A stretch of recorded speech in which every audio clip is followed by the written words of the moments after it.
నమస్తే. నా పేరు doctor Ranganatham, senior neuro surgeon, Aster prime hospital, Ameerpet, Hyderabad. ఈరోజు బర్డ్ ఫ్లూ వ్యాధి అంటే ఏవియేషన్ ఇన్ఫ్లుయెంజా అని దానికి ఆంగ్లంలో తర్జుమా చెప్పుకుంటే దాని గురించి 2 విషయాలు మాట్లాడుకుందాం. నిజానికి ఈ బర్డ్ ఫ్లూ అన్నది ఈ మధ్య కాలంలో వచ్చిందేం కాదు. 2021 నుంచి కూడా 2000 మానవాళిని ఇబ్బంది పెడుతూనే ఉంది భారతదేశంలో. అసలు హాంకాంగ్లో అయితే దానికి ముందే వచ్చింది, ఇంతకుముందు 2003లోనే. అయితే ఇప్పుడు ఎందుకు మళ్ళీ తెరపైకి వచ్చింది అంటే, మన పొరుగు రాష్ట్రం అయినటువంటి ఆంధ్రప్రదేశ్లో నెల్లూరు జిల్లాలోని 2 మండలాల్లో ఈ వ్యాధి ప్రబలి ఉంది. అది ప్రజలందరినీ గగ్గోలు పెడతా ఉంది.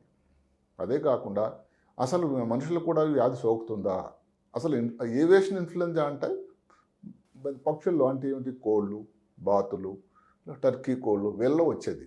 మరి వాళ్ళకు వస్తే మనకేంటి, అక్కడ పక్షులు చనిపోతున్నాయి అవన్నీ సరే. మరి దానివలన ఎందుకు మరి ప్రభుత్వం వారు 1 కిలోమీటర్ పరిధిలో టోటల్గా రిస్ట్రిక్షన్ జోన్ అని, ఇంకొక 10 కిలోమీటర్ల దూరంలో ఒక కంటైన్మెంట్ జోన్ అని పెట్టారు. అంటే ఏమిటి? దాని వలన ఇబ్బంది మనుషులకు కూడా సోకేటువంటి ప్రమాదం ఉందని ముందు నుంచి మనకు నాలెడ్జ్ ఉండడం వల్ల.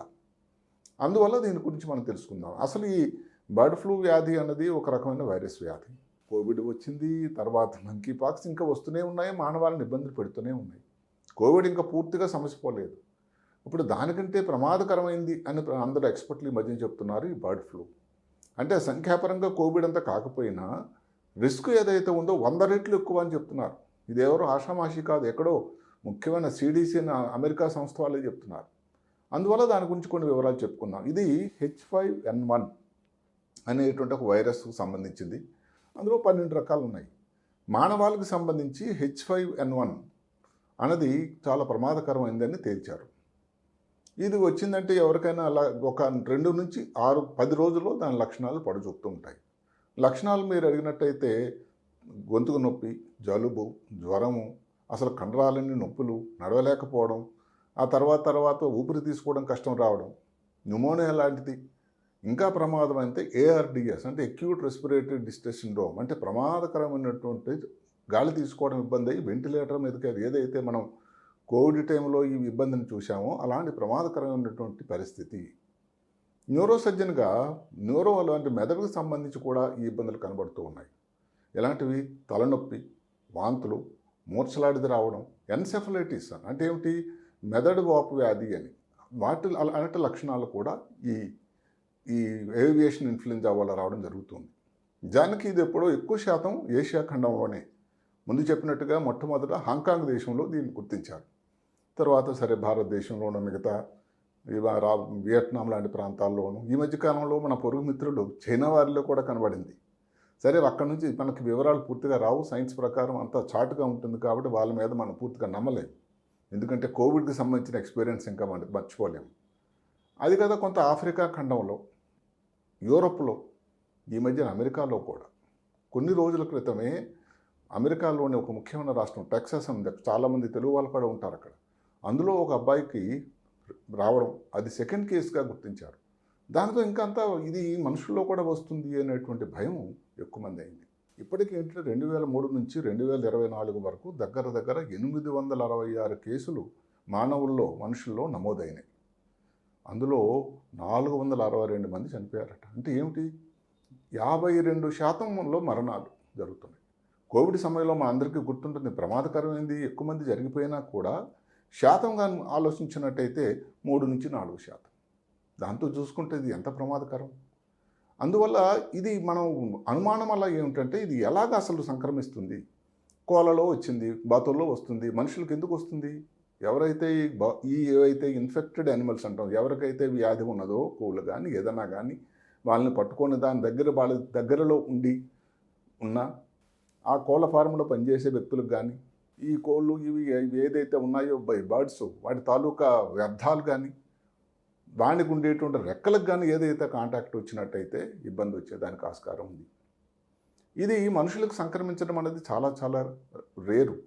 కానీ మనుషుల నుంచి మనుషులు రావడం అనేది అదృష్టవశాత్తు రావడానికి అవకాశం లేదు అని ప్రపంచ ఆరోగ్య సంస్థ చెప్పారు.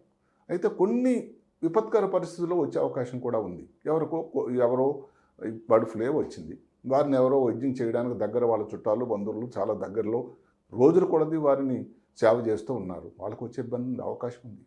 కాబట్టి జాగ్రత్తలు అనేది కోవిడ్ టైంలో తీసుకున్నటువంటి జాగ్రత్తలు ఇక్కడ కూడా అవసరం.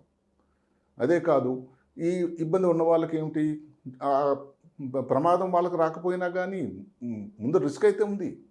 ఇప్పటి వరకు కూడా ఈ మందు ఇస్తే తగ్గిపోదానికి లేదు, వ్యాక్సిన్ అయితే లేనే లేదు. మందుల్లో ఏవో ఉన్నాయి, ఏమిటది ఓల్టామేవర్ అని, తర్వాత ఇంకేదో పిరామివర్ అని కొన్ని వైరస్ సంబంధించిన మందులు అయితే ఉన్నాయి. దానివల్ల ఎంత ఉపయోగం ఉంటుంది. అయితే అందరికి ప్రభుత్వ ఆరోగ్య సంస్థ వారు ఏం చెప్తున్నారంటే, మామూలుగా ఏదైతే జనరల్ ఇన్ఫ్లుయెంజా, కామన్ ఇన్ఫ్లుయెంజా అని ఏదైతే ఉందో, జలుబు దగ్గు వస్తుంది అందరికీ చాలా కామన్గా, దానికి ఇచ్చేటువంటి ఒక వ్యాక్సిన్ అయితే ఉంది. అందరూ గమనించాల్సింది ఏమిటంటే, ఏవియేషన్ ఇన్ఫ్లుయెంజాకి ఇంకాను వ్యాక్సిన్ అంటూ రాలేదు. అలాంటి వ్యాక్సిన్ ఇవ్వడం వల్ల కూడా దాని ఉపయోగం ఉంటుందని కూడా చెప్తూ ఉన్నారు.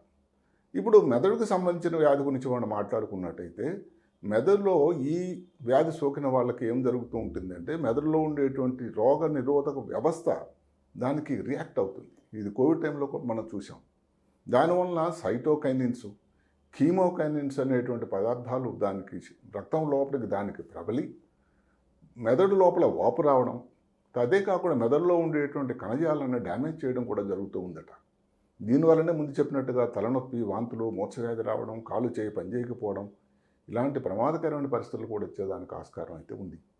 అసలు మామూలుగా చెప్పుకున్నట్టయితే శరీరంలో ముఖ్యంగా మొట్టమొదటిసారి వచ్చేది, అందరికీ ఎక్కువగా కామన్గా వచ్చేది గాలి తీసుకునేటువంటి రెస్పిరేటరీ ట్రాక్ట్ అంటాం. ఏది ముక్కు, గొంతు, ఊపిరితిత్తులు.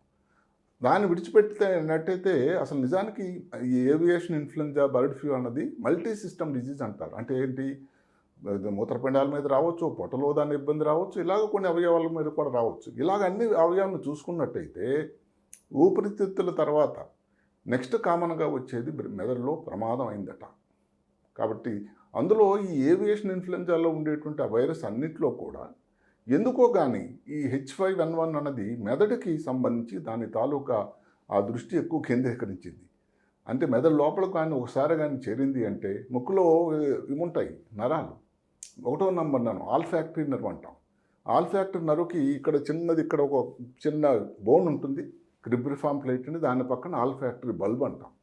ఇంకా అక్కడికి చేరింది అని అంటే ఏ మాత్రంకు అడ్డు ఆపు లేకుండా మెదడు లోపలికి వెళ్ళిపోతూనే ఉంటుంది. మెదడు లోపల ఉండేటువంటి బ్లడ్ బ్రెయిన్ బ్యారియర్ అనే వ్యవస్థను కూడా ఇది డ్యామేజ్ చేయటం వల్ల ఈ కలుషిత పదార్థాలు ఏవైతే టాక్సిన్స్ అన్నా కూడా మెదడు లోపలికి వెళ్ళి దాని ఇబ్బందులన్నీ కలిగిస్తూ ఉంటాయి. అందుకని దీనికి జాగ్రత్తలు అనేవి అన్నిటికంటే ముఖ్యమండి.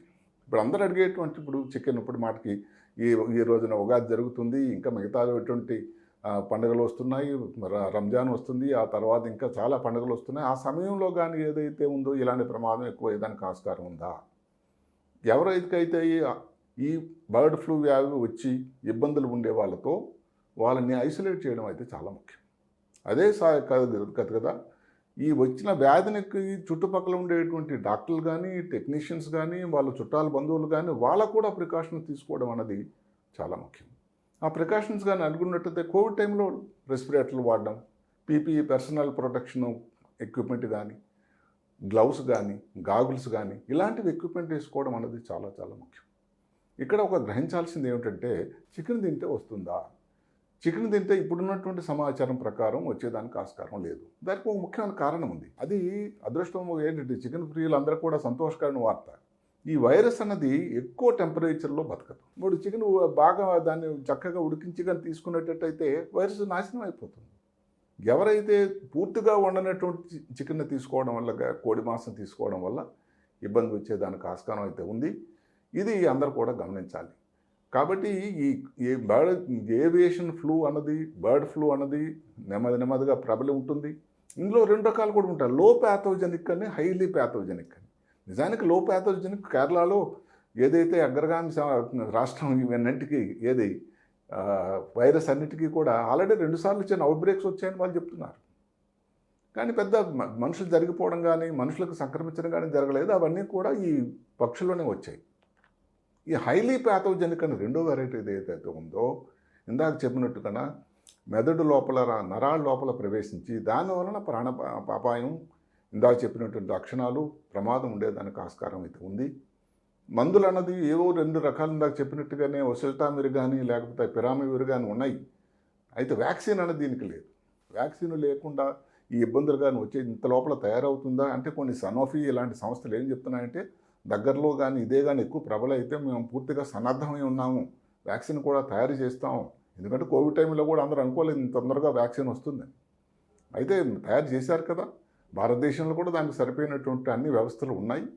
అందువల్ల భయపెట్టే ప్రయత్నం కాకపోయినా బర్డ్ ఫ్లూ అన్నది మన చుట్టుపక్కల ప్రాంతంలోనే ఉంది. భారతదేశంలో కూడా అప్పుడప్పుడు కేసులు నమోదవుతూ ఉన్నాయి. ఇవి మనుషులకు సంక్రమించే అవకాశం లేకపోలేదు. జాగ్రత్తలన్నీ తీసుకోవాలి. మందులు ఏవో సింపుల్గా ఉండేటువంటి చిన్న యాంటీవైరల్ మందులు ఉన్నా కూడా 100% ఏదో టైఫాయిడ్కి మలేరియాకి ఇచ్చే మందుల్లాగా లేవు. ఇంక ముందు జాగ్రత్తలే దీనికి. ఏది చికెన్ తినే మాంసప్రియులకి తప్పకుండా తీసుకోవచ్చు. దాన్ని బాగా ఉడికించి తీసుకోవాలి. దాని వ్యర్థాలతో కానీ లేకపోతే వాళ్ళ రెక్కలు వాటితో కాంటాక్ట్ అయిన వాళ్ళు జాగ్రత్తగా ఉండాలి. ఎవరైనా ఏదైనా విదేశాలు వెళ్ళి అక్కడ బర్డ్ ఫ్లూ వచ్చినటువంటి పేషెంట్లను ట్రీట్ చేసే డాక్టర్లు కానీ, చుట్టాలు, బంధువులు కానీ, టెక్నీషియన్స్ కానీ వాళ్ళందరూ కూడా వెంటనే ఒక టెస్టులు చేయించుకోవాలి. చుట్టుపక్కల వాళ్ళ కాంటాక్ట్స్ కూడా టెస్టులు చేయాలి. ఈ టెస్టుల కోసం మన దేశంలోనే భోపాల్లోనే ఒక మంచి వ్యవస్థ ఉంది, national institute of high security against Animal diseases అని. వీటికి పంపించినట్టయితే ఇది బర్డ్ ఫ్లూ అవునా కాదని నిర్ధారణ చేస్తారు. దాన్ని బట్టి ఆ ఏరియానంతా కంటైన్మెంట్ జోన్ అని చెప్పడం. ఎందుకంటే ఇందాక చెప్పినా ఇప్పుడు చెప్పినా ఒకటే, ఇది 100% prevention is better than cure. ముందు జాగ్రత్తలు తీసుకోవడానికి ఆ చుట్టుపక్కల ఏదైతే మనం పొట్టి శ్రీరాములు నెల్లూరు జిల్లాలో చేసినటువంటి 1 కిలోమీటర్ పరిధిలోనే దాని రిస్ట్రిక్టెడ్ జోను, 10 కిలోమీటర్ల దూరంలో కంటైన్మెంట్ జోన్ అయితే చేశారో అలాగే ఐసోలేషన్ అనేది పేషెంట్లు చేసి ఈ జాగ్రత్తలను తీసుకున్నట్టయితే మానవాళికి ఇబ్బంది పెట్టేదానికి ప్రమాదం చాలా తక్కువ ఉందని నేను నమ్ముతున్నాను. నమస్కారం.